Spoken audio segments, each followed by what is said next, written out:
¿Un estilo ese? Sí, amor. Que como ahora no tiene pato, que se hace el espejo.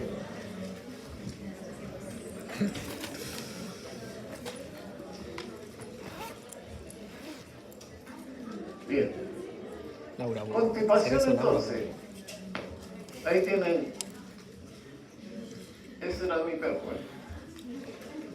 Porque como comía tantas cosas, de repente tenía constipación. Nunca lo vi con obstrucción. Se comía frazas completas, plumones de esos que ponen para las camas completos. No le pasa nada. Pero otros perros se comen una cosita chica y se obstruyen. ¿Qué es la constipación? Defecación infrecuente, incompleta o difícil, defecaturas y secas. Muchos hablan de fecas catrinas, que son bolitas, duras, secas. ¿Ya? ¿Cuál es la patogenia? En cualquier enfermedad se puede dar. Cualquier enfermedad que disminuya el pasaje del contenido a través del colon. ¿Por qué es importante el colon? ¿Qué hace? Absorbe agua. Absorbe agua. ¿Ya? Entonces, el tránsito fecal retardado permite la remoción de un exceso adicional, tanto de sales como de agua, y eso hace entonces que la feca sea seca y dura. ¿Sí? Y por lo tanto el individuo, el perro, el gato, le cuesta evacuar, porque le produce dolor. Entonces, las contracciones peristálticas se incrementan inicialmente para tratar de evacuar todo, pero finalmente disminuye debido a que hay una degeneración del músculo liso del recto, que es secundaria a la sobredistensión crónica que va a causar este acúmulo de contenido que no se exterioriza o no sale del lumen. Afecta canino, felino, es más frecuente en los gatos. ¿Ya? Ya vamos a ver después, porque los gatos, a pesar que la obstrucción no tienen mucho, constipación sí. Los factores de riesgo son la farmacoterapia, la deshidratación, la hernia perineal, pica, que comen cualquier cosa, ingestión de pelo o fractura pélvica por el dolor. El individuo trata de no adoptar la posición para defecar. ¿Cuáles son las causas entonces de esta constipación? Que, está bien que me lo hayan preguntado, son patologías distintas, ¿sí? Una es la obstrucción, la otra es la constipación y la otra es la diarrea. Son todas intestinales, lo único en común que tienen. ¿Ya?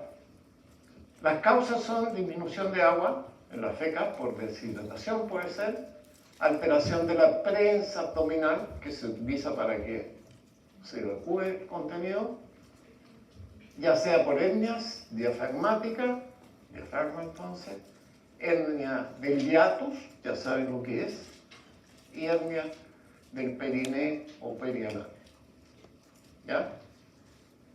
Otra, alteración de la motilidad intestinal, en lo que se conoce como constipación tónica postoperatoria, que puede ser constipación o puede llevarlo a la obstrucción. ¿Por qué? Porque si disminuye la motilidad, entonces no hay propulsión de heces, se absorbe más agua que lo normal, aparecen los espasmos intestinales y las heces son entonces pocas, pequeñas, duras, secas. Heces caprinas. ¿Okay?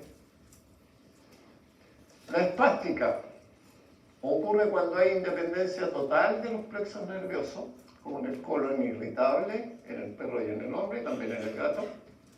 Los espasmos anales, que son fenómenos psíquicos, que ocurren en aquellos niños y en aquellos perros y gatos en departamentos en que si no está el dueño, el pobrecito no puede defecar porque lo castigan. ¿Cierto? Entonces se tiene que acostumbrar a la disponibilidad del dueño para defecar. Y eso lo puede llevar a que se produzca ese espasmo anal psicológico. Los síntomas son simples: dolor y esfuerzo a la defecación. Adoptan la posición, pero las heces son duras, escasas en líquido, muy secas y pequeñas. Se debe diferenciar porque no debe existir síntomas de obstrucción. No hay vómito. No hay vómito. La distensión abdominal no es por gas, en este caso, es por contenido. Entonces, si percute en el abdomen, ¿va a ser timpánico? No. Timpánico es gas. ¿Okay? Si percuten aquí van a tener contenido. Si pueden o si logran palpar, van a ver que hay contenido. ¿Ya? En el otro caso hay gas, no hay contenido. O sea, cuando ustedes apretan un globo, ese globo se siente, ¿verdad? Que se recoge. En este caso, si tratan de hacer eso, no, porque hay contenido dentro. Y eso lo puede diferenciar. Primera cosa, obstrucción. Segunda cosa, constipación. ¿Okay? Obstrucción, gas. Aquí, contenido. Constipación, contenido. Duro, blando, como sea, pero hay contenido. Bien. La constipación espástica, se las dije. Bueno, aquí tienen un perro, abdomen colgando, que tenía megacolon. Esta es la radiografía. Megacolon significa que el colon está sobredistendido, muchas veces por contenido, otras por gas, ¿ya? Y es ese un tamaño exagerado del colon. En este caso, ¿qué es lo que se hace? No se puede extender, sacar todo el colon, porque se pierde la capacidad de la reabsorción de agua. Entonces lo que se hace es cortar longitudinalmente al eje mayor del colon, sacar un pedazo y suturar. De manera que queda así, le va a quedar así, del tamaño normal. Y sin perder la funcionalidad, que es lo más importante. Obviamente que aquí adentro hay lo que quiera, ¿verdad? Lo que el animal se haya tragado o lo que haya formado como ese y que no salga. El megacolon es más frecuente en los gatos que en los perros. ¿Ya? ¿Cómo se hace el diagnóstico? Por anamnesis y síntomas, descartar, obstrucción. Eso se puede hacer por anamnesis. Si el dueño colabora, no va a tener problema. ¿Okay? Por radiografía abdominal, que pueden encontrar el cuerpo extraño, masas, aumento prostático, por ejemplo, fractura pélvica, entre otras. Y lo más conveniente es hacer un enema varitado. ¿Qué significa esto? Que a través del ano introducen un contraste, ¿verdad? Por una pera. ¿Conocen las peras? ¿No es cierto? Unas cosas de goma, así que tiene una puntita que se introduce por ahí, lleno de contraste, y les va a teñir o no, ahí falta contraste. Entonces el problema está ahí. Y en ese caso puede ser próstata, perfectamente. O esto, que tienen acá. Ese es el enema varitado. ¿Ya? ¿Por qué es mejor? Porque define la causa y la estrechez, dónde está, dónde se encuentra. En ese caso ahí. ¿Okay? Y hoy día, aunque en medicina veterinaria todavía cuesta un poquito, porque es más caro, la colonoscopia. ¿Ya? Tratamiento. Hay que usar purgantes mecánicos suaves como la vaselina y la lactulosa, que hoy día es lo más popular. ¿Ya?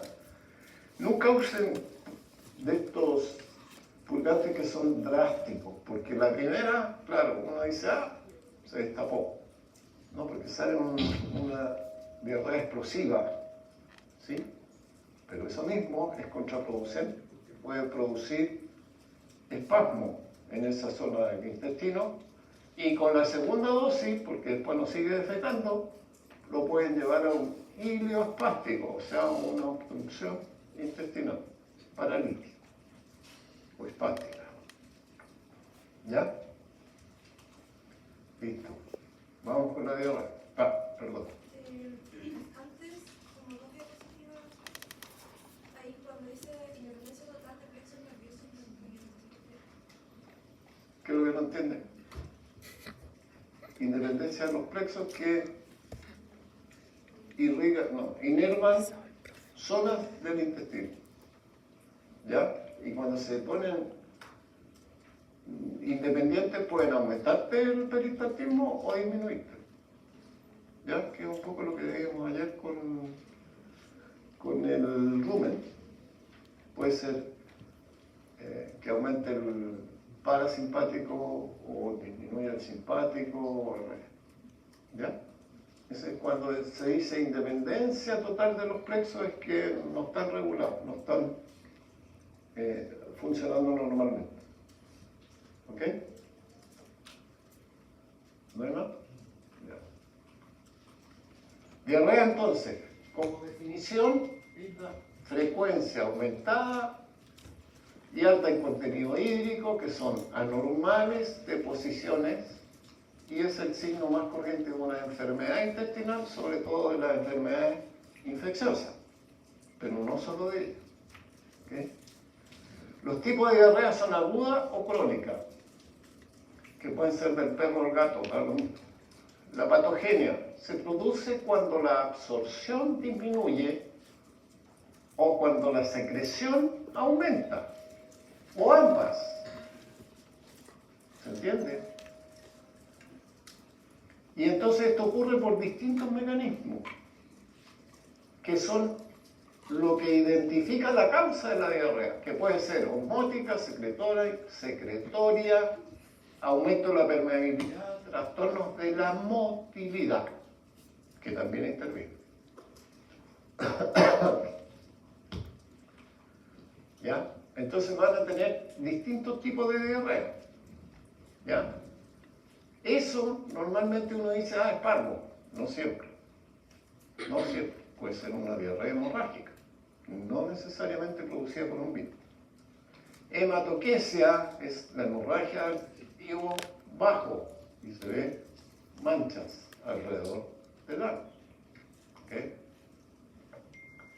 Pero vamos a ver los tipos de diarrea. La osmótica, diarrea osmótica, se produce por solutos que no tienen mucha absorción y entonces pasan al lumen intestinal, como son el exceso de fibra, la mala asimilación del alimento o de alguna parte del alimento, falla en el transporte de un no electrolítico, como la glucosa, lo cual va a retardar la absorción de agua e inducir la secreción de líquido desde el plasma al lumen. ¿Y eso qué va a hacer? Al final de todo, aumentar la cantidad de líquido dentro del lumen. ¿Ok? Este tipo de diarrea cesa cuando hay ayuno, pero en general se hacen crónicas. Porque si ustedes hacen ayuno, pero no cambian la dieta y siguen dando la misma dieta y el problema está en la dieta, se empieza a hacer crónica la diarrea.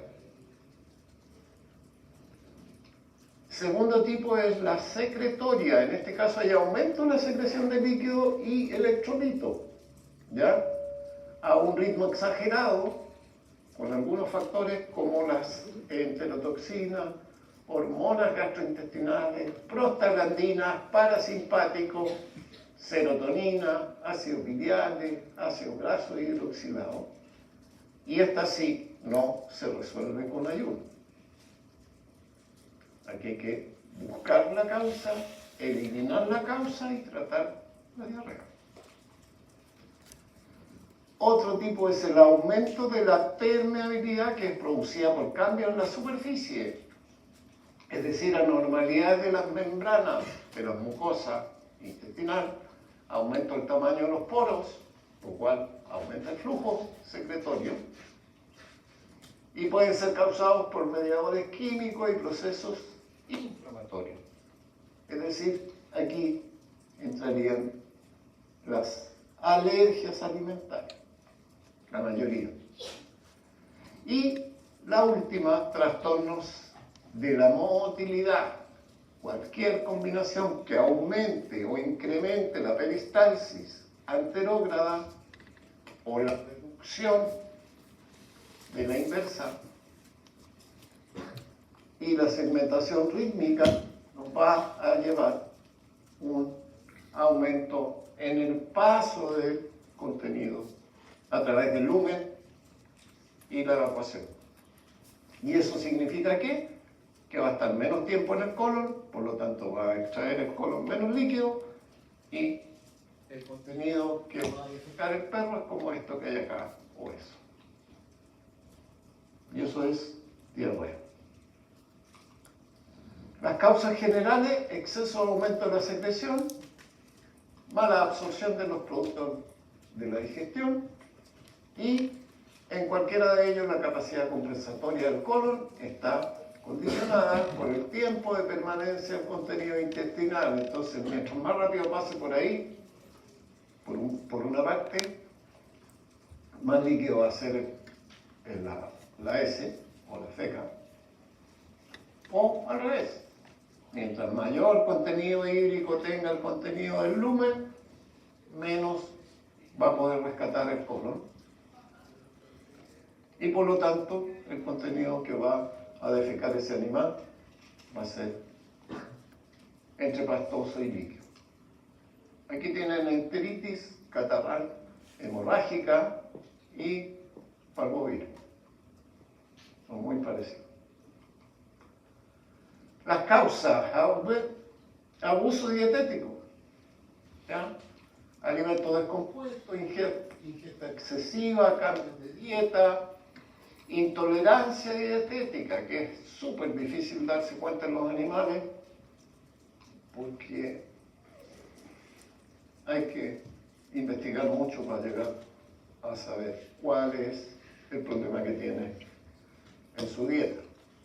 Infecciones virales: parvo, corona, rotavirus, bacterias, salmonella, clostridio, Escherichia coli, hongos que pueden causar enfermedades agudas crónicas, parásitos, ascaris, giardia, coccidiosis, entre otros. Drogas y toxinas: de nuevo aparecen los AINES, los corticoides, también antibióticos, insecticidas, y otros están las gastroenteritis hemorrágicas, las enfermedades de hígado, de riñón, de páncreas y el hipoadrenocorticismo, que aparece en todas partes porque es una enfermedad endocrina que afecta al digestivo. Las causas de diarrea de intestino delgado: aumento de secreciones, aumento de mucus y exudado, y por lo tanto hay mala absorción. ¿Por qué se produce esto? Por irritación de la mucosa. ¿A causa de qué? Alergia. Cualquier tipo de alergia aumenta el eosinófilo, aumenta la producción de histamina y aumenta las secreciones y la motilidad intestinal. La uremia: presencia en las secreciones subserosas en cualquier parte del intestino va a hacer que aumente la motilidad del intestino. Y los purgantes o catárticos drásticos, como la sal de magnesio o el aceite de ricino, que aumenta o irrita la mucosa intestinal y así produce la evacuación. El 90% de las diarreas de intestino delgado, la principal El principal mecanismo es el aumento de las secreciones. Y secundario a ese aumento de secreciones aparece la hipermotilidad.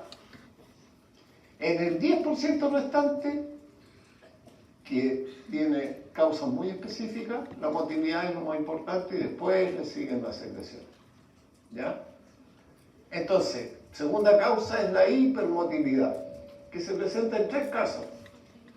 3 patologías que pueden llevarnos a que se produzca diarrea por hipermotilidad.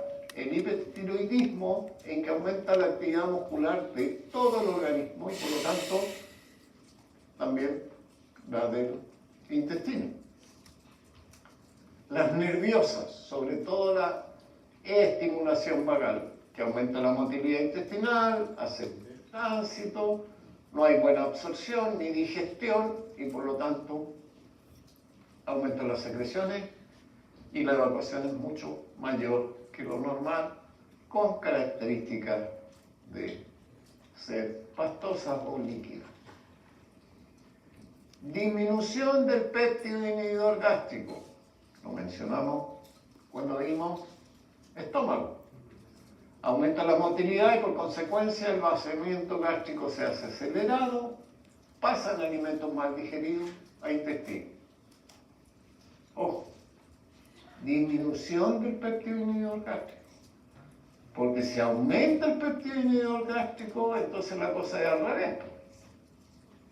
¿Sí? Pero uno tiende a confundir. No se confunda.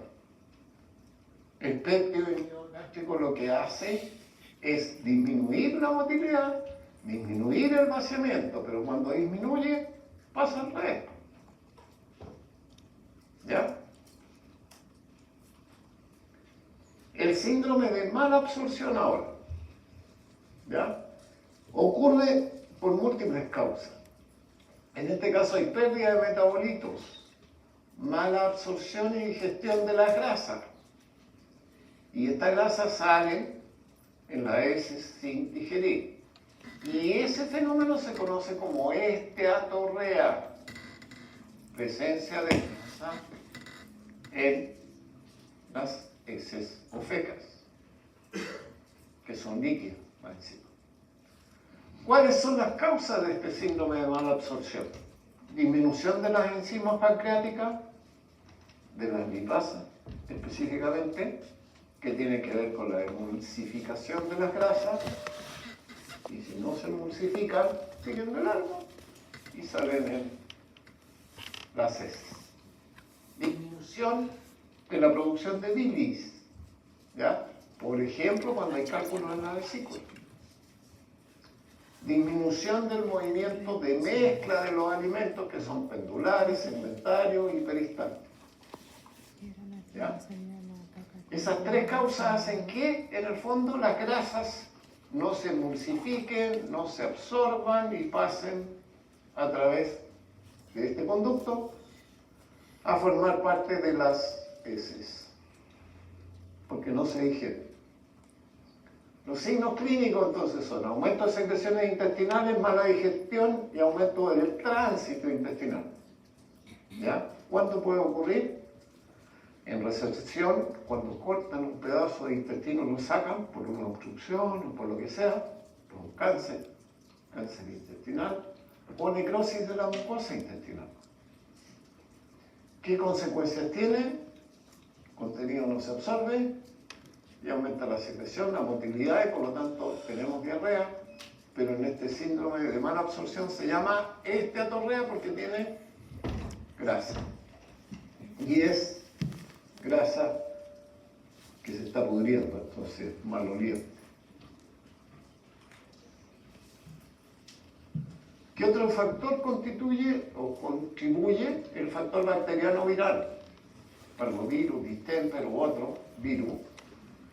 Las sales biliares que no son conjugadas se hacen tóxicas, pasan al intestino, el ácido estiárico se transforma en 10-hidroxiestiárico, que es el compuesto químico que se conoce como aceite ricino, y eso hace que aumente la motilidad y la secreción y que las grasas no se se emulsifiquen, por lo tanto no se digieran y aparecen en las fecas como este atorreo.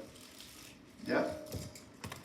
Alteraciones en la pared intestinal con nódulos de tuberculosis, disminuye la absorción y la superficie. Las medicamentosas como atrofia de la mucosa, por ejemplo la neomicina, que se usa para las diarreas, para disminuir las diarreas, si ustedes la usan por 5 más días, sencillamente producen necrosis de la mucosa intestinal y pueden ocasionar la esteatopenia. Buena la neomicina, sí, pero no más de 3 días. Ya después ya corren riesgos que no los conducen a nada. Si vemos ahora las causas de diarrea del intestino grueso, que también hay, ¿ya? No es por molestarlo, no es por hacerle la cosa más difícil. Está el aumento de secreciones, que es poco común por la capacidad compensatoria del colon, pero existe la inflamación rectal, por ejemplo, y hace diarreas crónicas del intestino delgado y producen una inflamación con pseudodiarrea, que significa que hay fecas abundantes, aumento de mucus, exudado fibrinoso, purulento, sanguinolento y por lo tanto, además de lo que usen para combatirlo, tienen que usar antiinflamatorios, porque hay inflamación. Hipermotilidad, irritación del colon con sustancias que no son absorbidas.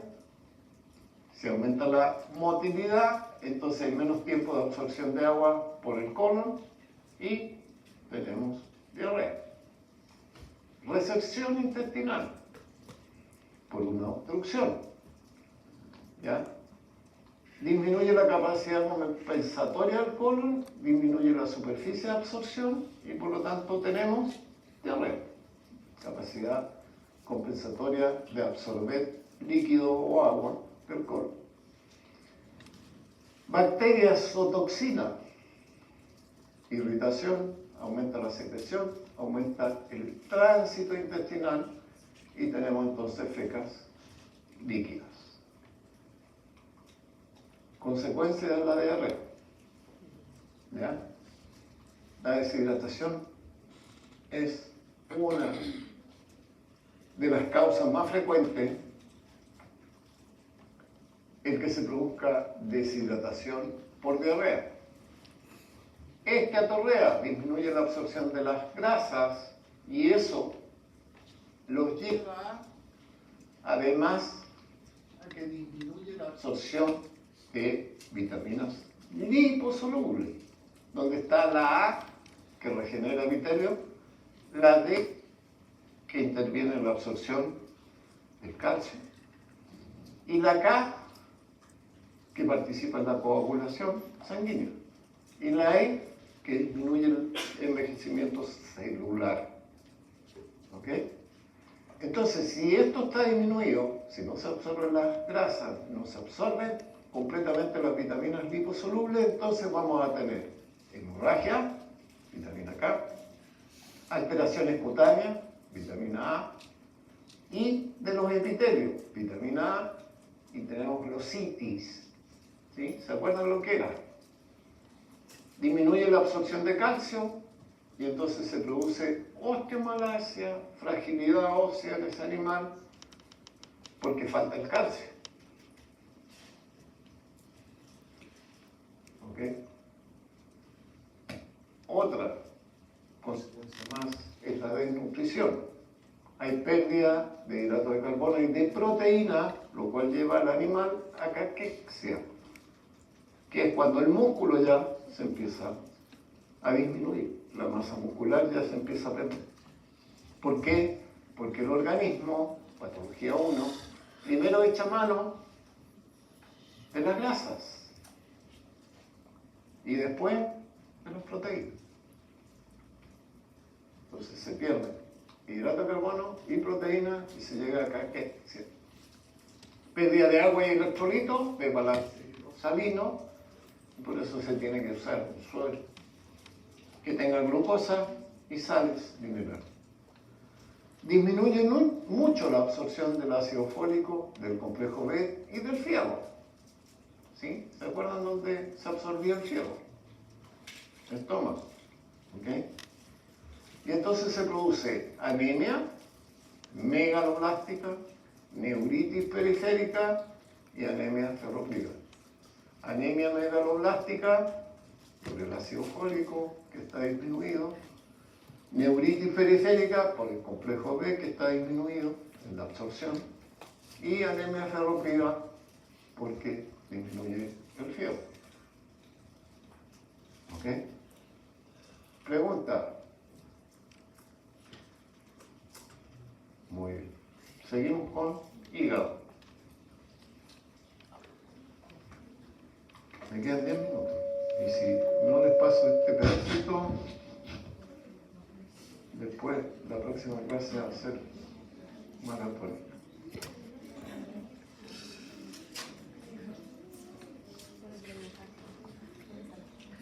Sí, no, sí. Lo que vamos a alcanzar a ver de hígado, ¿verdad?, es más bien la fisiología, que deberían saberla, pero si después se les preguntan las pruebas no lo saben. ¿Será porque no se nos han pasado? No. ¿Porque se les olvidó? Yo creo.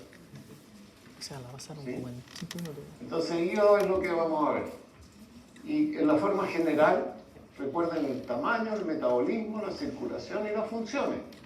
Porque lo que es patología propiamente tal, lo que vamos, o lo que deberíamos ver es cómo se produce la hepatitis, cuáles son las manifestaciones que pueden ser agudas o crónicas, las causas que pueden ser congestivas, tóxicas, infecciosas o parasitarias, dentro de las más importantes, lo mismo que para las crónicas, después hay que conversar algo sobre las alteraciones de las vías biliares, y ictericia, y puede ser una consecuencia o puede ser una enfermedad por sí misma, que tiene 3 tipos, que es la prehepática, la hepática y la poshepática, y que sintomatológicamente lo que van a ver en los animales es las mucosas amarillas. ¿Cuáles mucosas pueden observar clínicamente? Ocular, oral. ¿Cuál más? O sea, cuando es muy marcada, se ve como con el cuerpo, se ve también la vulva. Sí. La vulva, el prepucio, son mucosas. ¿Ya? Y todo eso se nos pone amarillo. Incluso la parte de abajo, el vientre. Ya, aquí tienen. No, perdón, me fui muy rápido. Las generalidades, como muchas veces. ¿Ya? El tamaño es el 2,5 del peso total del individuo. Es uno de los órganos más importantes o más grandes. ¿Ya? Metabolismo, el 15 al 20% del metabolismo del individuo, porque por este órgano pasa el 20% del débito cardíaco. De la sangre, entonces, que sale del corazón pasa el 20%. Circulación, nutricia, arteria y vena hepática, funcional, vena porta. ¿Se acuerdan de eso? Entonces el tipo de circulación es laminar y por lo tanto no se mezcla la nutricia con la funcional. El hígado se subdivide en distintas zonas y por ende presenta alta capacidad reparativa, alta capacidad compensatoria. Por lo tanto, los síntomas en una enfermedad de este órgano se manifiesta solamente cuando el órgano se hace insuficiente, es decir, cuando ha perdido más del 60-70% de su tejido noble, de su tejido funcional. Y por eso que estas patologías son difíciles de diagnosticar. ¿Ya? Tiene más de 150 funciones. A nivel fetal es hematopoyética, a nivel metabólico, metaboliza la hemoglobina, inmunógena, forma anticuerpos, forma la sustancia incretora como la protrombina, la heparina. A nivel de ácido de hidrato de carbono es glucostática porque almacena glucosa. A nivel de lípido almacena y transforma lípido. A nivel de proteína produce la síntesis y el desdoblamiento de las proteínas en aminoácidos, sintetiza aminoácidos que son esenciales, ¿ya? Acción excretora, forma la bilis, detoxificadora y además inactiva corticoides y hormonas. O sea, es un órgano esencial y vital para los individuos, para cualquier mamífero. ¿Ok? Entonces, dentro de la fisiopatología hepática tenemos las hepatopatías, que corresponden a aquellas patologías que afectan directamente al hígado y alteran funcionalidad y o estructura. Y dentro de esta está la hepatitis, ¿ya? La patogenia de la hepatitis es que cualquier causa o el mismo estrés que actúa sobre las células funcionales del hígado produce primero un desbalance hormonal, aumentan los factores movilizadores del lípido, de lípidos, ¿ya? Y a nivel del hepatocito altera el metabolismo de los lípidos. Primero produce vacuolas de triglicéridos, ¿ok? Que después confluyen y se empieza a manifestar entonces como infiltración grasa. Si la causa no se retira y permanece, como por ejemplo el alcohol en los alcohólicos, se pasa de infiltración grasa a degeneración grasa y ahí recién aparece la hiperplasia e hipertrofia del órgano. ¿Ya? Y en todo esto, primero reacciona, como ya lo entendieron en patología 1, el hígado se agranda. ¿Por qué? ¿Qué aumenta? Los hepatocitos, ¿sí? Que normalmente no aumentan, pero en este caso sí, porque tienen que responder. ¿Y qué más? Por lo tanto se hace como que fuera más funcional, ¿sí? Y después disminuye el tamaño y llegamos a la cirrosis, porque hay degeneración grasa y pasamos entonces de un hígado normal como ese a un hígado graso como ese y hasta aquí ahí está la cirrosis, en que no hay tejido funcional, sino que hay solamente tejido de reemplazo. Entonces la hepatitis es la principal enfermedad que afecta al hígado y corresponde a una inflamación de este órgano, se agranda, ¿sí? Y los tipos de hepatitis son aguda y crónica, son todos. La hepatitis aguda, entonces, si lo ven ahí, para el perro eso es tóxico y para los gatos también, pero se les da igual. La hepatitis aguda son todas parecidas, o todas, el mecanismo es muy similar. Entonces, la hepatitis congestiva, hay pérdida rápida del funcionamiento hepático y ocurre primariamente con inflamación, pudiendo llegar a necrosis hepática aguda. ¿Cuáles son las principales etiologías?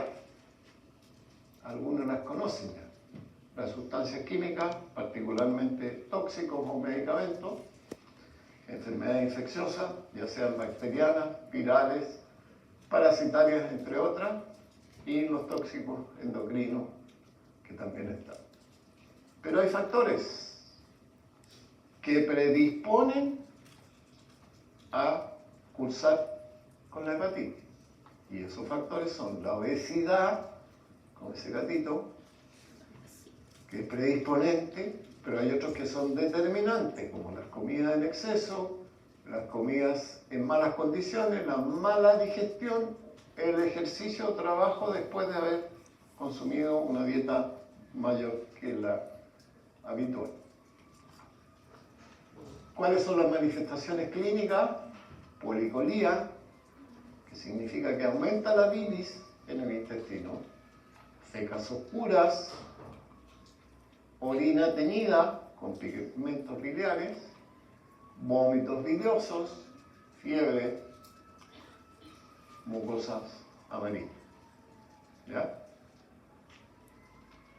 Esas son las mucosas amarillas, el resto son adornos para ustedes. Ya. Vamos a dejar hasta aquí para que tengan un ratito de descanso. Y a las 4:30 nos juntamos para ver la presentación.